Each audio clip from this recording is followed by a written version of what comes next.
an eBay find for $43, something that usually costs probably upwards of $700. H2010X.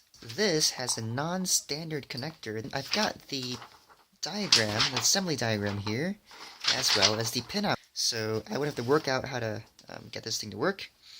But it looks like we do have to feed in power for the noise reduction to work. And I will likely replace the cable because this plug, the shape of it, screams Amphenol. And they make connectors that are reliable, but they are not cheap. Pin 2 is right here. Alright, and pin 3 is the left ear. I think both of them work. This headphone has black knobs on the side of the earpieces. These are the volume control knobs. The knobs click into place. There are 10 clicks total on each side, so 10 volume settings. And I just checked, both volume controls work really well, so we're off to a pretty good start. And so here is how Anr works. What I've got here is just simply an oscilloscope that displays the signal coming from the Anr board. And I'll point out places where that's happening along the way, but first, I would like to demonstrate what happens or how you can cancel out signals. So the first step is to get yourself a signal, and I've got a signal here.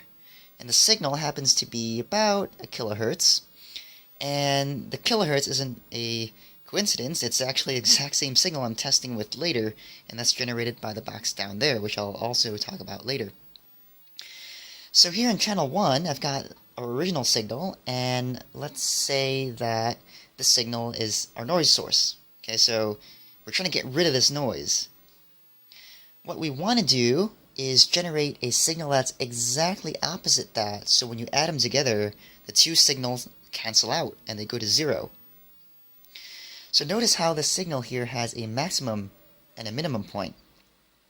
If we turn on channel 2, I've got a signal here that is exactly 180 degrees offset from our original signal. So this is the noise source we're going to cancel out, and if we're able to generate this particular format, this is exactly opposite, so when this goes high, this goes low. When this goes low, that goes high. We can actually use that. We can add the two signals now, and you can see the resulting trace is in the center, and that reads 0. So that is your noise canceled out. So the way to get this apart is through this notch on the top of the earpiece. You see one on the right ear there, and if I flip it around to the left, you can see that there's a notch as well. But the one on the left has these pry marks right here, so someone's tried at least to get into this before. I'll start with the right ear because it's got the microphone on it, so I'll be able to see all the wiring. Here's the spudger I just made. Oh yeah, there we go. There's a pink foam. Alright, I'll put that aside. More foam, okay, so that comes out. So I'll take off the couple of screws here. Now why they only put in 2 screws instead of 4, I don't know. And here it comes. Alright, here it is, the part we're looking for. It's the Anr module. It's got a part number, it tells you it's 300 ohms. It looks like a month, but it might be a module number or a modification number. I'm not sure. We had a serial number, 086137. These screws, I had to go at it. They were kind of tough, so I would have to get some better tools. This is plastic, and oh, this is kind of strange. We've got a weird angle going on with the plastic here. Alright, looking at the front, we've got what looks like 2 speakers. And I also see a microphone. I think it's a HB Electret microphone, and that would pick up the ambient noise, so you can actually cancel that noise out. Now I'm surprised that this is inside the ear module like this, but I guess that makes sense because you're only canceling a noise out that you can actually hear. Look at that. So this is the Anr module. We'll take a look at the part numbers, but that TLC2741 looks immediately like an op amp. So we have 2 pieces of foam.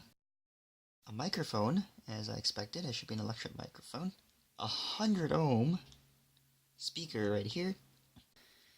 So it's been about 5 hours, and on and off during that time, I've managed to put together some sort of a circuit diagram for this thing.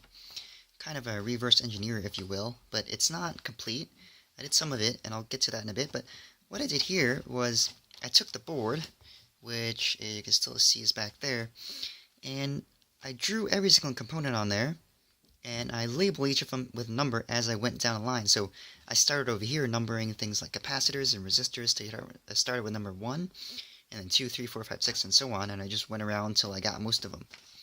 Here is the first section I did, which is I take the input from the microphone because that's what I'm most interested in, right? How does the noise canceling work? Well, you have to start with a microphone, and that comes in, and you get a couple of amplification things going on. So these are op amps. They could be doing stuff that is not amplification. I don't know what it's doing, but anyways, there is a signal path from the microphone through some amplification of some sort, and imagine that you have to shift the phase on this also. And eventually, after a while, you figure out, you follow the line all the way down to the bottom, that it drives the IC here that's labeled 4XLZ, and there is no datasheet on that. I tried so hard to find a datasheet for both this one and this one, but I couldn't find it. But one can only imagine that this is an audio amplifier because the outputs go directly to the speaker. And recall that there were 2 speakers in this thing. I call this the top speaker and not the bottom speaker. So one speaker is just for the sound, which is that one. Your audio signal goes in, sound goes out, right? And this is the speaker for the, let's call it the Anr speaker. Right, so this does all the noise canceling for us.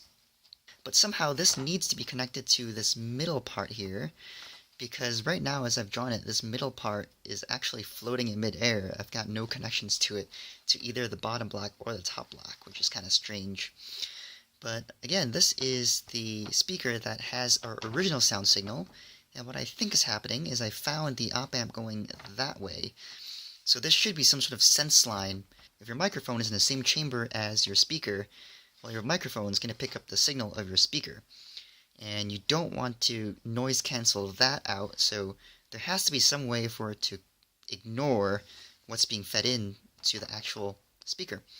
So this circuit should act to subtract off the signal that you are actually trying to listen to. So this would be a signal coming from the radio. I tried to do this without taking off the sticker at the bottom at all, so the sticker stayed intact, which made this exponentially harder because for the most part you can see where things go. These parts may not be next to each other, and you go around and just kind of poke at every single part until you hear one. Like here, for example, I just could not figure out where that went, and it's going to be difficult to do that without actually taking off the sticker on the bottom. To test out whether the schematic is correct or not, all I'm going to do is feed in a signal through the microphone jack, and then I'll observe the output at the Anr speaker. What I found is for these JST connectors, if you poke it in through the hole back here, it holds pretty well. So for at least the one on the end, and then for the ones in the middle, well, you can't really get to the hole, so you have to bend the wire a little bit, which is what I did on this other one, and that if you wiggle it enough, it'll get in there and it'll stay pretty well. But now the issue is this connector here. You can't really do that with this one because I have 4 pins. To use this connector, what I have to do is take apart all of these wires in here. I'll peel back the heat shrink and I'll probably desolder this. Some people just go and cut it, but that's, you can do it.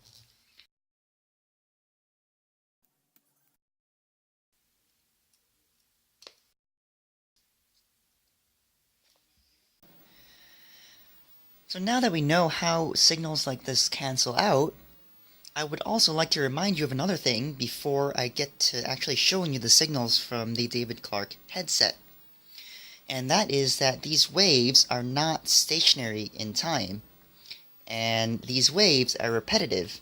So if I zoom out on a time scale, you can see that the same signal repeats itself over and over and over and over again. And if you listen to a signal starting at this point, it's really no different from listening to a signal starting here, for example, because this is off by probably something like a millisecond. If you do 1 over f, with f being a kilohertz, I think that is actually 1 millisecond. And to your ear, you're not going to be able to tell the difference between a signal that started a millisecond earlier or a millisecond later. So I think that's important for a later discussion. But let's get back to this, and let me show you the rest of the testing setup. Alright, I've just tilted the camera downwards, but here is a box. We'll just leave it at that for now. This generates a 1 kilohertz signal out of this cable. That cable goes off to this pile of stuff, and this is actually just a feed through that goes off to the microphone on the David Clark headset. And we get a tap off a signal in the middle here, and that goes off to the channel 3 that you see here. So channels 1 and 2 are actually generated using a little bit of a cheat, but let's get to that right now. So if you recall, you have to feed its noise signal into the microphone, and this circuit tries its best to produce a wave that is exactly opposite that wave that came into here, and eventually it gets spit out through the speaker on this side. So what I'd like to do, my goal is to look at the signal here, and also the signal here at the microphone, so we could compare the two signals and see whether we actually get a signal that is flipped. Now, this microphone signal I've already got sorted. It's on channel 3. We'll take a look at that in a second. But why do I have 2 cables when I only have 1 speaker, right? I'm looking at 2 different waves here. And the answer to that is because I'm trying to look at the output of the speaker, but the speaker is driven in a differential mode. So you see 2 wires coming from this amplifier chip, and I still haven't found the data sheet on the amplifier chip, but I know it's an amplifier chip because it's going to a speaker. This differential signal is not really a reference to ground in any way, and ground is be the symbol right there. And if you do try to probe it with a oscilloscope probe and you clip the ground lead onto one of these wires, you're just going to destroy the signal, and it's not a fair representation of what the speaker sees. So what I've done is I've taken 2 different probes, and I've taken the ground of both probes, and I've connected to actual ground. And one of the probes go on one of the wires, and the other probe goes on the other wire. And there we see the 2 signals on the screen there. And rather than adding the 2 signals, as I was just demonstrating it, what the speaker sees is the difference in voltage across the 2 wires. So what I have to do is just hit invert right there, and ta-da! Instead of adding the signal, it now subtracts the signals.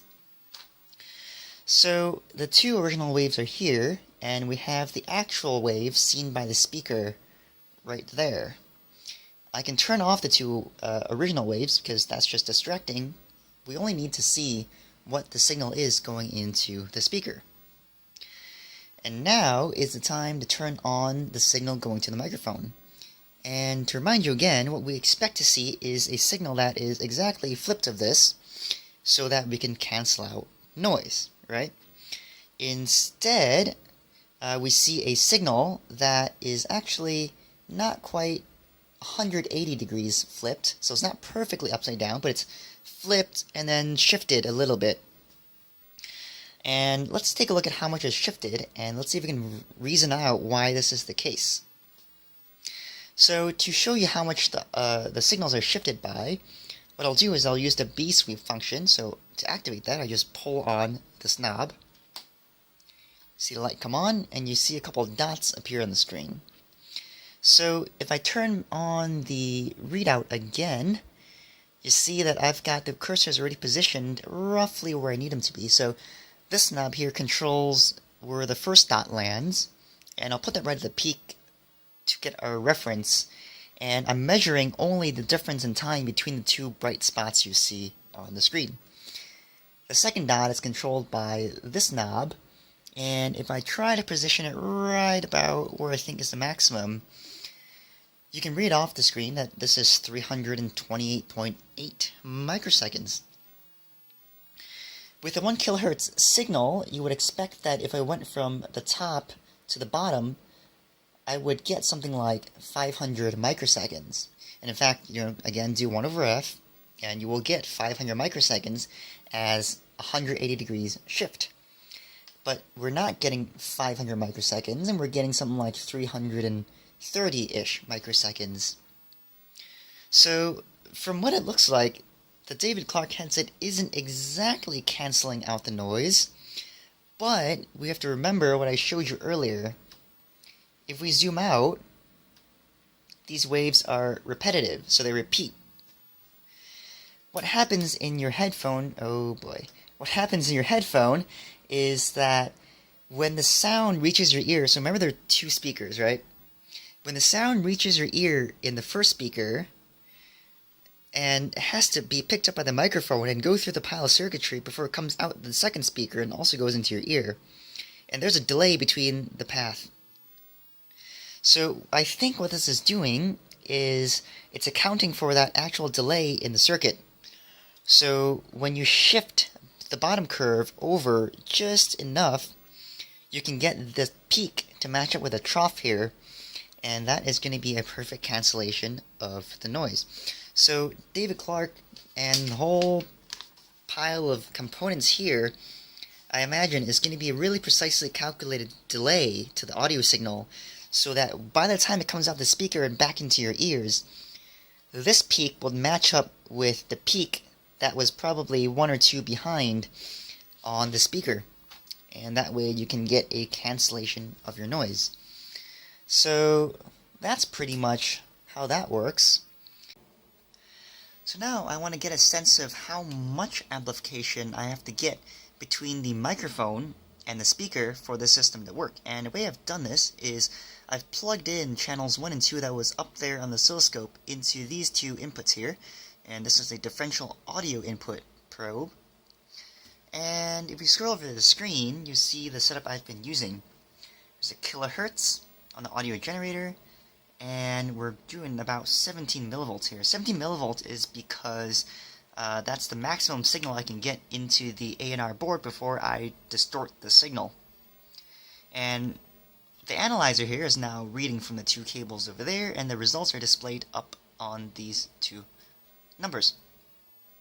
You see we put in a kilohertz, we got out a kilohertz, so that's a good start, right? We didn't actually generate anything extra, and we didn't eat up a signal somewhere down the line. 17 millivolts became 287 millivolts, so we've got a factor of probably 10, or maybe like 18 or 17 there. So there is some amount of gain you have to get to be able to hear it through the speaker. What I need to do now is actually put together the headset again and string a new cable through, and then I would hopefully have a working headset. With the Anr circuit here, I'm pretty happy about where I'm at and me figuring out how it works. But what still needs to be done is, well, first I gotta put everything back in the headphone. I gotta close the module up, and I have to make some sort of power supply to supply the power for this board. And I've proven that this works. I can get this to work externally, and I did that with a voltage that is not actually 9 volts in the power supply. So what I have to do is double check that the power supply that came with the David Clark headset originally, if that 9 volt battery in there is actually 9 volts, or if it is boosted or buck converted to a higher or lower voltage. Regardless of what that is, I will take a lithium-ion battery, and I'll just use a 34063 to step the voltage up or down as needed. And that way I can get a power supply that I know is lightweight, and I'm not wasting 9 volt batteries every single time I run it for like 5 hours. Alright, so the next concern is this connector.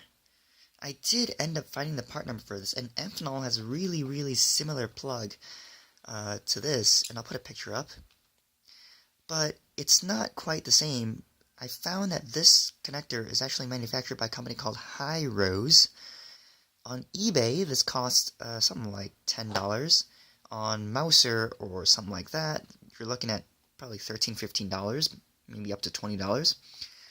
And cabling here is going to be an interesting issue, as well as the connector that goes on the other end of the wire. Now for cabling, let's talk about that first, and we'll talk about the connector at the other end real quick. For cabling, this stuff needs to be shielded. If you take a look at the schematic that we have, you will see that, in fact, there is a line for a shield. And what these dotted lines here show is that there's a metal shield that surrounds the two wires going to the microphone, as well as a gigantic shield that shields everything. And that cable prevents electromagnetic interference from happening. And now, there are cables that have enough pins, and we're only using actually 8 pins out of the 10. So my first thought was to take Ethernet cable. This stuff is Cat 5. The other idea is if I were to use this connector and I wanted a shielded cable, what I would do is grab something like this HDMI cable. Now these things are pretty similar to the Ethernet cables, except they have shielding over every single pair of wires, and that kind of emulates what's going on inside this cable. The only issue is it's going to be tough to find HDMI cable that is roughly the same width as the original cable, so it can actually fit into the headset.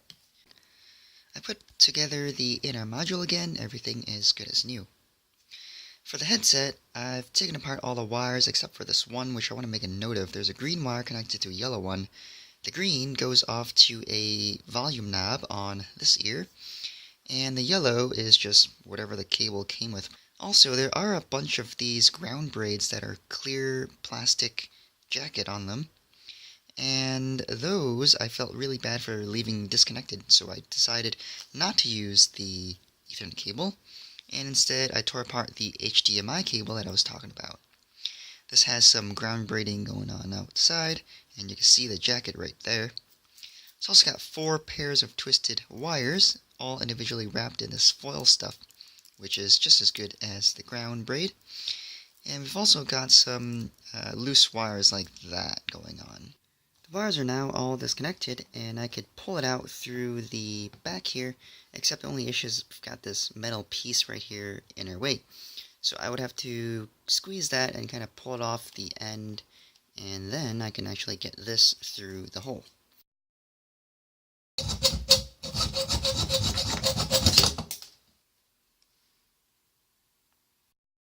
What I did was I went and cut off one of these corners, and then I tried to use these pliers to actually just yank it off, but I don't understand why. It didn't want to come off.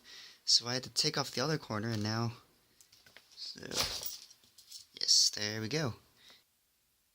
I've got the microphone now connected up. White goes to white, red goes to red, and I've got the braid going to the braid. Now for the left and right channels, blue and brown selected, and I've got the braids tied to the main braid here. Now the green one doesn't have a braid, so I'm going to leave that for power.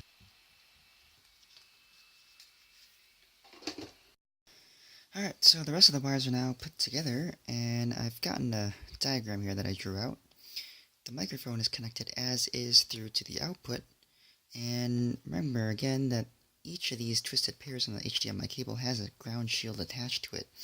So that's why you see a pile of braids here. This one doesn't have it because I forgot to do the braid on that one, or it didn't fit through the hole, so oh well. Anr left and right gets tied to the green and white cable.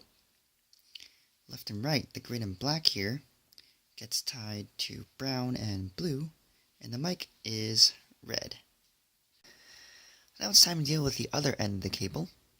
I do have the correct plug for the audio, but not so much for the microphone. This is a 3.5mm plug, and I need a 3/16 inch one.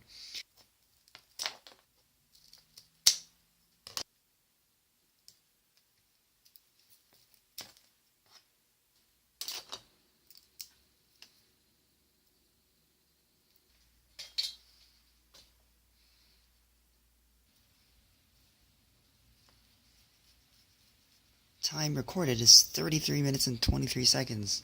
Wow. And now I gotta do the same process for the mic and also for the power. I fixed all the cabling for the connectors, and now I'm just gonna pour some hot glue in to kind of fix the rest of this.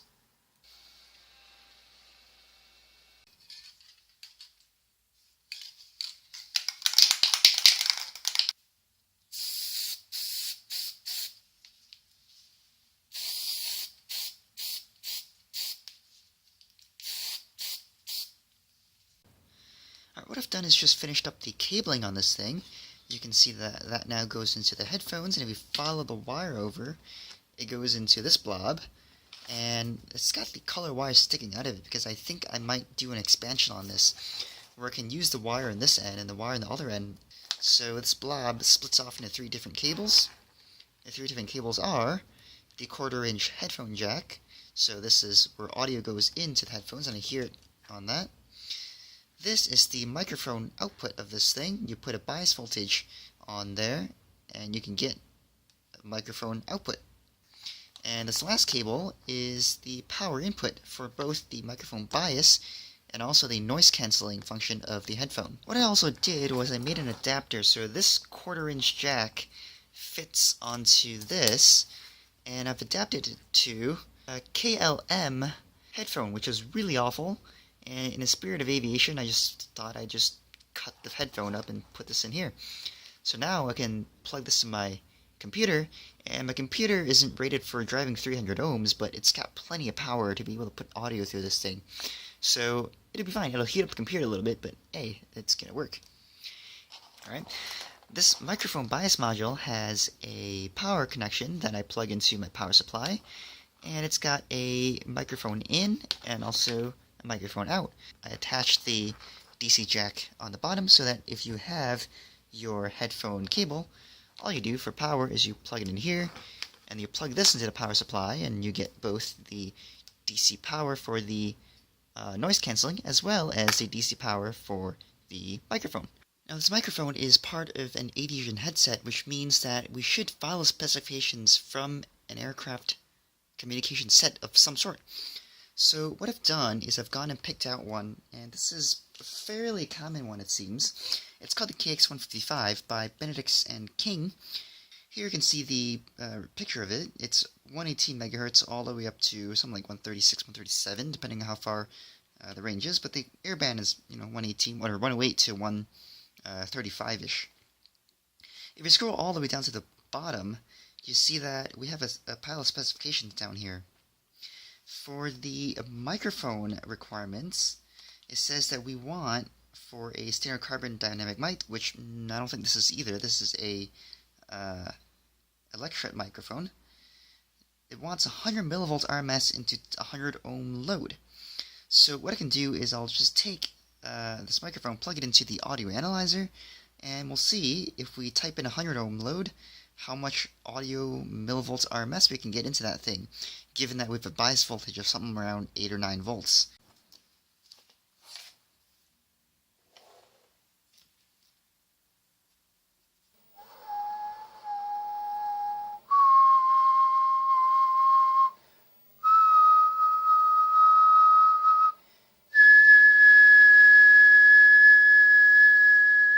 It's also interesting to note before leaving here that the transmitter on these things on the aircraft, for small aircraft, is only 10 watts on VHF.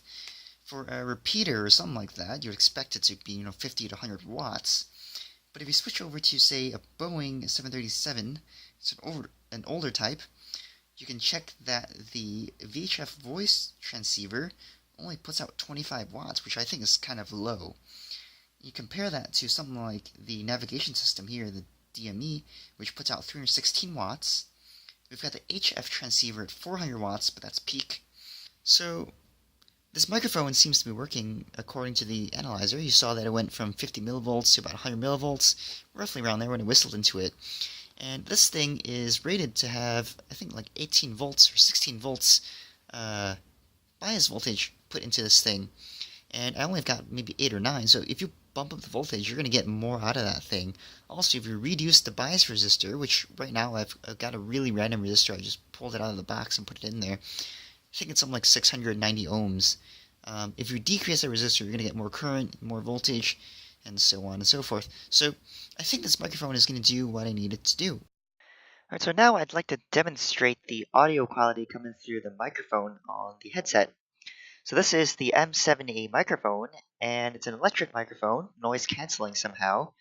If you look at here, there's the circle for where your voice goes, and on the back of this, there's actually the same circle, which I don't quite understand.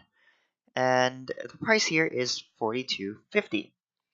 But if you swap over to this tab here, you'll see that the price goes for a couple dollars less on a separate website, which I find kind of funny. Good thing to note here is that the windsock only costs $365, so that might be worth investment if I want to actually do this right. So now what I'll do is I'm going to switch over to a Sony F98 microphone. It's a dynamic cardioid microphone, and I'll record audio on that, and then also switch over to letting you listen through the headphone with the audio recorded through that microphone. If you look at the schematic down here, the M7A is connected to an amplifier, which is then fed directly to the mic plug. Now the mic plug has two wires. It's got the white wire and it's got the red wire. The white wire is ground, and I grounded it to the cable sleeve, and that way I don't get a bunch of 60 Hz hum when I try to record audio onto the computer. The red wire is for the bias voltage and also for the microphone output, so that's exactly what I did, and the microphone appears to work.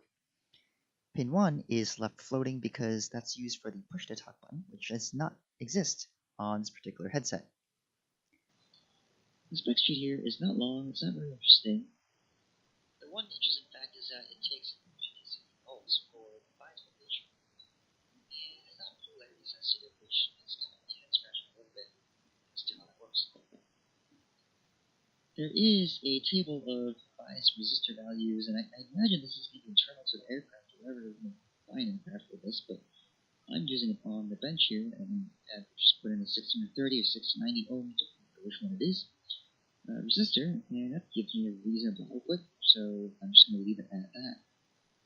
So hopefully that gives you a bit of a sense of how this microphone sounds, how the headphones sound, how everything else sounds like, and alright, and that's pretty much the end of this project. Everything seems to work. I understand a little bit more about how these headphones work, how the noise canceling or noise reduction system works, and a little bit about how aircraft communications work in general. So I think that was an interesting exercise. Project complete. See you later.